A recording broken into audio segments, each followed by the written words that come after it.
नमस्कार प्यारे दोस्तों, स्वागत है आप सभी का हमारे इस नए वीडियो में। आज के इस वीडियो में हम इम्पॉर्टेंट टॉपिक्स देखेंगे सब्जेक्ट वाइज कि किस विषय में कौन से टॉपिक्स तो आपको पढ़ना ही है। और दूसरी चीज़ हम ट्रेंड एनालिसिस करेंगे कि किस विषय से कितने सवाल आए हैं पिछले 3-4 सालों में। उससे आपको समझ में आएगा कि किसको ज़्यादा पढ़ना है, किसको कम पढ़ना है और किस विषय में क्या तो पढ़ना ही है, मतलब वो छोड़ के मत जाइएगा। सीधा सीधा हम अगर विषय की बात करें तो अगर हम पॉलिटी की बात करें, 24 में इसलिए बोल रहा हूँ जो 24 में हुआ, मतलब CGPSC 2023 जो 24 में प्रीलिम्स हुआ, तो 2024 में जो प्रीलिम्स हुआ उसमें 6 सवाल आए पॉलिटी से, मतलब संविधान से। 23 में 10 सवाल आए थे, 22 में 13 सवाल आए और 21 में 8 सवाल आए थे। तो आप ऐसा औसत निकालेंगे 21 10 31 6 37, मतलब 37/4 करोगे तो करीब करीब 9 सवाल के आसपास संविधान से आते हैं, मतलब ये ठीक ठाक वेटेज रहता है इसका। दूसरा, अगर हम इतिहास की बात करें तो पिछले बार तो ठीक ठाक सवाल आए थे 12 सवाल, उससे पहले और ज़्यादा सवाल आए थे 15 सवाल, उससे पहले 6 सवाल थे, उससे पहले 9 सवाल थे। तो इसका अगर आप करोगे तो कितना, 33 9 42, मतलब करीब करीब आपके 10.5 सवाल या 11 सवाल आप मान के चलो, क्योंकि पिछले 2 साल से बड़े हैं तो अपन 11-12 सवाल मान के चलते हैं, इतिहास से आ रहे हैं। फिर अगर भूगोल की बात करें, पिछले बार 8 सवाल आए थे, उससे पहले 7 थे, उससे पहले 8 थे, उससे पहले 7 थे। अगर आप एवरेज निकालोगे तो वही 7.5 एवरेज आ रहा है, 8 मान के चलिए, मतलब 8 सवाल करीब आपके भूगोल से हैं। करंट की बात करें तो इस साल 11 है, उससे पहले भी 11 थे, उससे पहले 9 थे, उससे पहले 12 थे। तो अपन करंट का एवरेज भी 11 मान सकते हैं कि 11 सवाल करीब करंट अफेयर के हैं। अब हम साइंस टेक की बात करें तो पिछले साल 6 सवाल थे, उससे पहले भी 6 थे, उससे पहले भी 6 थे और 7 थे उससे पहले, मतलब ये उसी रेंज में आ रहे हैं सवाल। आप 6 ही मान के चलिए कि 6 से 7 सवाल साइंस के आ रहे हैं। टेक मैं इसलिए इसमें नहीं साइंस टेक लिख दिया हूँ, लेकिन टेक्नोलॉजी मतलब जो करंट चल रहा है तो उसको हम लोग करंट में इंक्लूड कर लिए हैं। जैसे आपका चंद्रयान आ गया तो उसको हम करंट मान लिए। इकोनॉमिक्स से पिछले साल 4 सवाल थे, उससे पहले 0 सवाल थे। और पिछले साल जो सवाल थे ना, केवल GDP और व्यक्तिगत आय से थे। एक सवाल पंचवर्षीय योजना से था, मतलब वो GDP वाले चैप्टर से ही ख़त्म कर दिए वो इकोनॉमिक्स। उससे पहले 22 में 5 सवाल थे और 21 में 2 सवाल थे, मतलब ऐसे आप देखेंगे तो ऑन एन एवरेज 3 सवाल आ रहे हैं।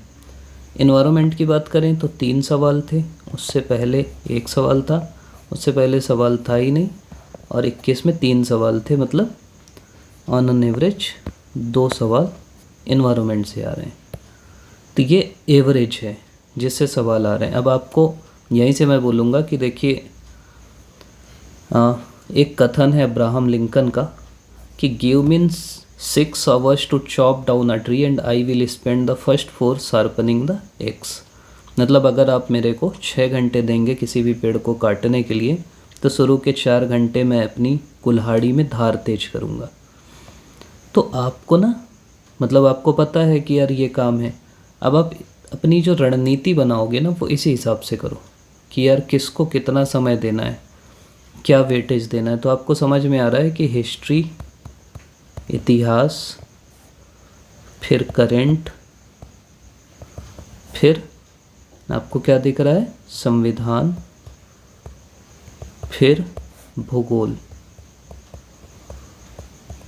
ठीक, ये 4 जो सेक्शन है ये ठीक ठाक आ रहे हैं। मतलब मैं यहीं पे विज्ञान भी लिख सकता था क्यों, लेकिन विज्ञान से जो सवाल आ रहे हैं ना, वो ऐसे आ रहे हैं कि आप बहुत पढ़ोगे तो भी नहीं बनेगा। तो ये जो 4 सेक्शन हैं इनको आपको बहुत फोकस करना है, इतिहास को, करंट अफेयर को, संविधान को और भूगोल को। ठीक, और 5वां जो है वो है छत्तीसगढ़। मतलब अगर आपको कोई बोले कि यार 5 पांडव क्या हैं, तो छत्तीसगढ़ सबसे बड़े पांडव हैं, वो राजा हैं। फिर इतिहास, करंट अफेयर, संविधान और भूगोल। बाकी ये जो सेक्शन है इनको बिल्कुल छोड़ना नहीं है। साइंस टेक, इकोनॉमिक्स और इन्वायरमेंट को पढ़ते रहना है, लेकिन बहुत ज़्यादा इनमें वो नहीं करना है, बहुत ज़्यादा फोकस नहीं करना है, बहुत ज़्यादा इसमें परेशान नहीं होना है, मैं ये बोलूँगा। अब अगर हम आगे बढ़ें तो ये कथन भी मेरे दिल के बहुत करीब है। नॉर्मल जी का है कि the more you sweat in peace the less you bleed in war. देखिए अभी जो समय है ना, शांति काल का समय है, 2 महीने प्रीलिम्स के लिए बचे हैं। अभी आप जितना ज़्यादा पसीना बहाएंगे, जितनी ज़्यादा मेहनत करेंगे ये शांति काल में, उतना कम आपको जब युद्ध होगा ना तो खून बहाना पड़ेगा, ये कहा जाता है। मतलब अभी प्री से पहले आप अच्छे से पढ़ लीजिए, जितना पढ़ सकते हैं, जितने घंटे पढ़ सकते हैं। कई लोग पूछते हैं भैया कितने घंटे पढ़ें, मैं बोलता हूँ यार जितना पढ़ सकते हो उतना पढ़ो। अब वो वाला समय नहीं है, अब आपको ना जो कर सकते हो, जितना पढ़ सकते हो उतना पढ़ना है, बस सही दिशा में पढ़ना है। कई लोग बोलते हैं भैया मोटिवेशन नहीं आ रहा है, मैं बोलता हूँ भाई अब नहीं आ रहा है तो फिर कब आएगा।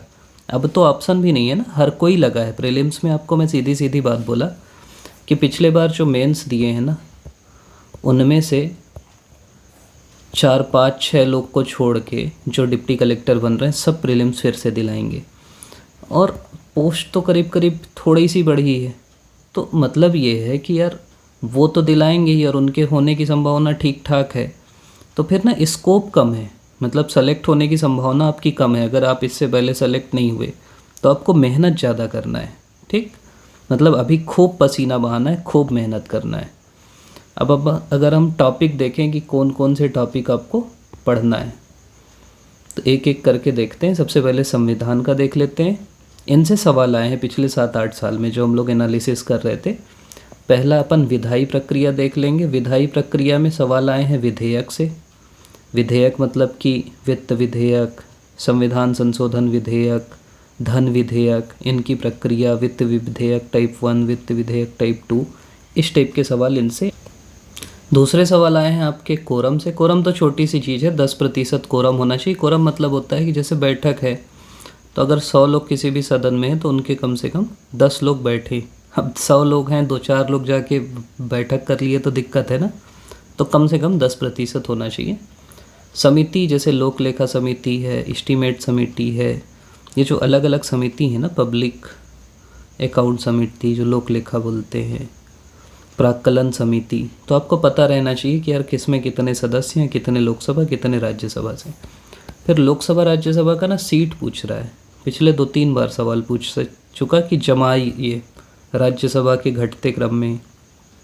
तो आप बेसिक ध्यान रखिए कि सबसे ज़्यादा कहाँ है। जैसे यूपी सबको पता रहता है, लेकिन दूसरे नंबर में कौन है, तीसरे में कौन है, कमेंट में बताइएगा। लोकसभा में ना अलग राज्य हैं और राज्यसभा में अलग राज्य हैं। फिर आरक्षण, सबसे ज़्यादा SC आरक्षित सीट कौन सी है, ST आरक्षित सीट कौन सी है। फिर राज्य पुनर्गठन अधिनियम से ठीक ठाक सवाल पूछ रहे हैं। राज्य पुनर्गठन से जैसे वो 3 व्यक्तियों के नाम, हृदयनाथ कुंजरू, फजल अली और तीसरे कौन है बताओ। और राज्य निर्माण का जो प्रोसेस है वो अभी तक आता है। अभी भी पूछा कि कितने राज्य, अभी कितने राज्य हैं, कितने केंद्र शासित प्रदेश हैं। तो जो शुरू से समिति बनी ना, पहले JVP समिति बनी थी, जवाहरलाल नेहरू, वल्लभ भाई पटेल और पट्टाभी सीतारामैया की। फिर धर समिति बनी, फिर फजल अली समिति बनी। कब कब कौन से राज्य बने, कब महाराष्ट्र बना, कब गोवा बना, सब आपको पता रहना चाहिए। संविधान संशोधन जो महत्वपूर्ण है, जैसे 73वां संशोधन, 86वां संशोधन, ये सब पता रहना चाहिए। परिषदें जैसे क्षेत्रीय परिषदें, अंतर्राज्यीय परिषदें, इनके बारे में। न्यायाधीश के बारे में ना पिछले साल ठीक ठाक सवाल की सबसे ज़्यादा अवधि तक कौन था, सबसे कम अवधि तक कौन था, पहला कौन था, इस टाइप की चीज़ें ध्यान रखिएगा। राजनीतिक दल की मान्यता कैसे मिलती है, कौन राष्ट्रीय दल है, कितने राष्ट्रीय दल हैं, कौन कौन से हैं, राज्यीय दल कौन कौन से हैं। दल बदल का जो 52वां अधिनियम है, 52वां संविधान संशोधन, वो पता रहना चाहिए। आयोग में वित्त आयोग, चुनाव आयोग, जो अलग अलग आयोग हैं, लोक सेवा आयोग, वो पता रहना चाहिए। मूल अधिकार से भी सवाल आए हैं, पंचायती राज से भी आए हैं, 8वीं अनुसूची से भी सवाल है। तो अनुसूची देख लीजिएगा, 8वीं भी 6वीं भी थोड़ा सा इम्पॉर्टेंट है। फिर राष्ट्रपति और उपराष्ट्रपति के बारे में, महान्यायवादी के बारे में और कैग के बारे में, बजट के बारे में किस अनुच्छेद में है, यही पूछ सकता है, सीधा सीधा पूछे ही है। और संविधान निर्माण का इतिहास, इसका मतलब ये है कि जो प्रारूप समिति के अध्यक्ष कौन थे, पहली बैठक कब हुई प्रारूप, जैसे 9 दिसंबर 46 को पहली बैठक हुई, 11 दिसंबर को उद्देशिका प्रस्ताव कब आया बताओ। 11 दिसंबर को स्थायी अध्यक्ष, पहले एक अस्थायी अध्यक्ष थे, फिर स्थायी अध्यक्ष बने, फिर उद्देशिका प्रस्ताव लाए जवाहरलाल नेहरू। तो ये जो अलग अलग तारीखें हैं ना, 26 नवंबर 1949 को संविधान बन के तैयार हुआ, ये पता रहना चाहिए। अगर भूगोल की बात करें तो भूगोल में आपको सबसे ज़्यादा इम्पोर्टेंट तो यही है, हिमालय के बारे में सवाल आ ही रहा है और प्रायद्वीपीय भारत के बारे में आ ही रहा है। जो अपना ये प्रायद्वीपीय भारत है ना, एक आपको पता रहना चाहिए ये चीज़ यहाँ पे है, इसकी विशेषताएं क्या क्या है। रेगिस्तान पे भी पिछले साल आ गया। तो ये जो प्रायद्वीपीय भारत में ही अपन ये जो भौतिक विभाजन है ना भारत का, इसीलिए मैं बार बार एनसीईआरटी बोल रहा हूँ। एक हिमालय है, फिर आपका रेगिस्तान है, फिर प्रायद्वीपीय पठार है, फिर द्वीप हैं। द्वीप से भी पिछले बार लक्षद्वीप से सवाल आया, तो ये आपको पता रहना चाहिए। फिर सवाल आएंगे नदी से, जो नदी जल विवाद है उससे, बांध से, झरने से। तो ये ध्यान रखिएगा कौन सी नदी कहाँ मिलती है, जैसे अलकनंदा भागीरथी पूछ लिया। फिर एक बार ये एरा और प्लेट टेक्टोनिक थ्योरी से पूछा है, तो वो ध्यान रखिएगा। फिर कौन सी फसल किस राज्य में होती है मैक्सिमम, ये देख लीजिएगा लेटेस्ट डाटा। कौन सा खनिज किस क्षेत्र में आता है, ये देख लीजिएगा। और कौन सी जनजाति किस क्षेत्र में रहती है, जैसे सेंटनलीज है वो आपके अंडमान में है, तो इस टाइप के क्षेत्र रहते हैं। मानसून के बारे में एक बेसिक एनसीईआरटी से ही देख लीजिएगा, मिट्टी भी एनसीईआरटी से देख लीजिएगा। जनगणना से ना उसके फैक्चुअल पूछ रहा है, पहली जनगणना कब हुई, ये कब हुआ, वो देख लीजिएगा। और अंडमान लक्षद्वीप अपन पहले ही बताए, ये भूगोल से देखना है। विज्ञान की बात करें तो विज्ञान में आपके जो आवर्त श्रेणी में एलिमेंट्स हैं, पीएच मान क्या क्या है वो पूछ सकता है। फिर हाइड्रोकार्बन, इथेनॉल, मिथेनॉल, ये भी पूछ सकता है, पूछा है। फिर chemistry in daily life, baking soda, खाने का सोडा, प्लास्टर ऑफ पेरिस, पिछले साल सवाल पूछा है। फिर मेटल के बारे में, एलॉय के बारे में, अपरूप के बारे में, जैसे कार्बन का अपरूप कौन कौन सा है वो पूछ सकता है।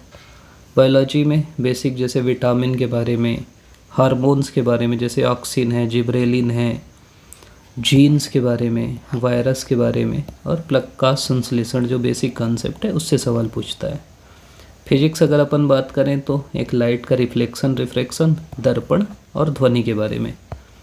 इसके अलावा आपका जैव उर्वरक हो गया, कीटनाशक हो गया, पीएसएलवी, जीएसएलवी, और इसरो अच्छे से देख लेना। इसरो ऐसे करंट में पढ़ते हैं, लेकिन फिर भी मैं साइंस में भी बोलूँगा कि इसरो देख लीजिएगा। इकोनॉमिक्स की बात करें तो सबसे पहले तो मैं इसको बोलूँगा, ये जो जीडीपी, जीएनपी और व्यक्तिगत आय वाला चीज़ है ये देख लीजिएगा, बहुत बेसिक चीज़ है। उसके बाद फिर आपका आईएमएफ और वर्ल्ड बैंक थोड़ा सा देख लीजिएगा, यहाँ सवाल पूछें। फिर रिन्यूएबल एनर्जी के जो डाटा है ना वो देख लीजिएगा कि कितने, जैसे अब आप रिन्यूएबल एनर्जी पढ़ोगे तो आपको पता रहेगा कि 175 गीगावाट का हमारा लक्ष्य है, और एक था कि पवन ऊर्जा से 500 गीगावाट हम पैदा करेंगे। तो इतना भी पता है आपको, तो वो कथन आप गलत कर देते तो आपका उत्तर आ जाता है। एमएसपी के बारे में है, होलसेल प्राइस इंडेक्स और कंज्यूमर प्राइस इंडेक्स। कृषि जनगणना के बारे में एक बार सवाल पूछा, समितियाँ पूछ सकता है, कौन सी समितियाँ किससे जुड़ी है, जैसे बैंकिंग से नरसिम्हन समिति, बाकी चीज़ें। भ्रष्टाचार से कौन सी समिति जुड़ी है, फिर गरीबी के लिए कौन कौन सी समिति है, बेरोजगारी की बेसिक कॉन्सेप्ट जैसे लॉरेंज वक्र की बात जो है, ह्यूमन डेवलपमेंट इंडेक्स किससे किससे मिलके है, एक मल्टी डायमेंशनल इंडेक्स है उसके बारे में पूछ सकता है। अभी रैंक भारत का कौन सा है, फर्स्ट रैंक में कौन है, ये रेपो, रिवर्स रेपो, तो उस समय का रेट देख लीजिएगा। और 5 ईयर प्लान, बस बेसिक ख़त्म हो गया। फिर भी बेसिक चीज़ें कि क्या बोलेंगे अपन, कितने 5 ईयर प्लान टोटल थे, पहला कौन सा था, आखिरी कौन सा था। पर्यावरण से सवाल कम आ रहे हैं, लेकिन फिर भी बायोस्फीयर रिजर्व, राष्ट्रीय पार्क और अभयारण्य मेन कहाँ कहाँ पे है। फिर ये कॉन्सेप्ट मेन होते हैं, ग्रीन हाउस प्रभाव, एक अम्ल वर्षा, जैव विविधता, सबसे पहले टर्म किसने दिया, ओजोन लेयर डिप्लीशन। और इनके बारे में ना जो समझौते अभी तक नहीं पूछा, लेकिन ये सीधे सीधे पूछेंगे। जैसे क्योटो प्रोटोकॉल किससे जुड़ा है, तो Kyoto protocol green house effect से जुड़ा है। मॉन्ट्रियल किससे जुड़ा है, मॉन्ट्रियल में MO लिखते हैं, तो O मतलब ओजोन से जुड़ा है। तो ये बेसिक चीज़ें आपको पता रहना चाहिए। पेरिस समझौता, हीट बजट के बारे में, शैवाल प्रस्फुटन के बारे में कैसे होता है। शैवाल प्रस्फुटन मतलब खेती में जो अपन पेस्टिसाइड या वो डालते हैं, खाद डालते हैं, वो पानी में पहुंचता है तो यहाँ आपके क्या बोलेंगे, उर्वरक खूब ज़्यादा हो जाते हैं। इससे क्या होता है कि यहाँ खूब ज़्यादा वो उगने लगते हैं, पेड़ पौधे टाइप के जो पानी में उगते हैं, इनके लिए फिर ये मरते हैं तो इनको ऑक्सीजन ज़्यादा ज़रूरत होती है, तो BOD हाई हो जाती है, जब वो हो जाती है तो फिर मछलियों को कम पड़ती है तो जीव जंतु मरने लगते हैं। आर्ट एंड कल्चर में एक तो कला और राज्य, जैसे पिछली बार गरबा पूछ लिया।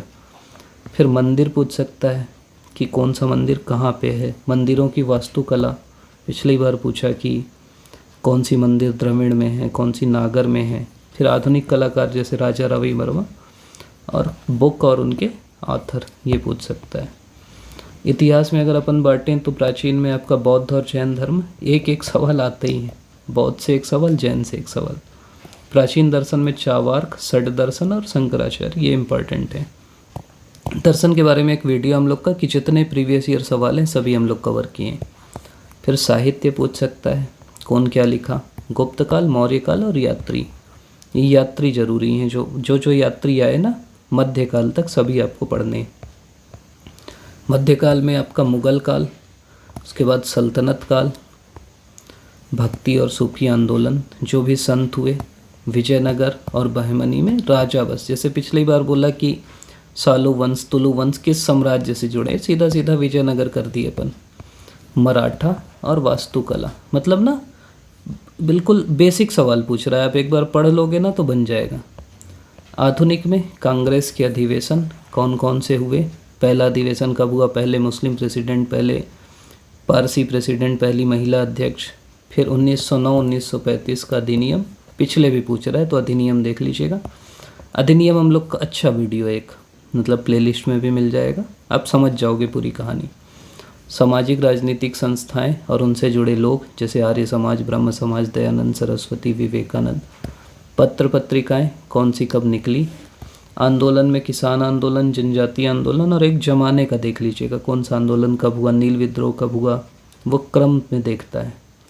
फिर क्रांतिकारी आंदोलन और इनसे जुड़े लोग, जो 2-3 चरणों में हुआ, भगत सिंह के बारे में, आपके सूर्य सेन के बारे में, ये सब पता रहना चाहिए। फिर 1940 के बाद जो घटनाएं हुई ना, उनको कालक्रम में जमाना, और उनसे पहले भी घटनाएं, मतलब वो बहुत पूछ नहीं रहा है घुस के, लेकिन वो ये जानना चाह रहा है कि आपको पता है कब क्या हुआ, तो थोड़ा सा आइडिया रखिएगा। प्रमुख जो युद्ध हुए, जैसे हम पानीपत का युद्ध टाइप के युद्ध जो हुए, और गांधीवादी आंदोलन, जैसे गांधी जी जो आंदोलन किए ना, उनमें से एक आध पूछ लेता है। वो रॉलेट सत्याग्रह, क्योंकि ये NCERT में लिखा हुआ है, इसीलिए मैं बार बार बोल रहा हूँ कि NCERT इतिहास और भूगोल की, देखिए इन्हीं से सवाल आ रहे हैं, इतिहास की और भूगोल की। भूगोल में बोला पहले 9वीं पढ़ लेना, और इतिहास की 12वीं वाली पढ़ लेना, उसके बाद 8वीं की पढ़ लेना। फिर भी समय पड़ तो 6वीं 7वीं पढ़ लेना। तो ये अपने मेन टॉपिक थे जो आपको पढ़ना है, आप अभी तक देख रहे हैं, उसके लिए आपका बहुत बहुत धन्यवाद। वही लाइक शेयर सब्सक्राइब करिएगा, अब दिख गया तो बोल देता हूँ। और क्या बोलते हैं, आप चैनल को हम लोग का इतना प्यार दे रहे हैं, इसके लिए आप सभी का बहुत बहुत धन्यवाद, दिल से धन्यवाद। जिस भी टॉपिक पे आप लोग चाहते हैं वीडियो लाना, बिल्कुल बताइएगा, और अभी तक देख रहे हैं इसके लिए बहुत बहुत धन्यवाद। इसका PDF, हाँ, टेलीग्राम नीचे आपको लिंक मिल जाएगी, या चैनल में भी मिल जाएगी, वहाँ से आप जाके PDF डाउनलोड कर लीजिएगा। आपका पुनः बहुत बहुत धन्यवाद।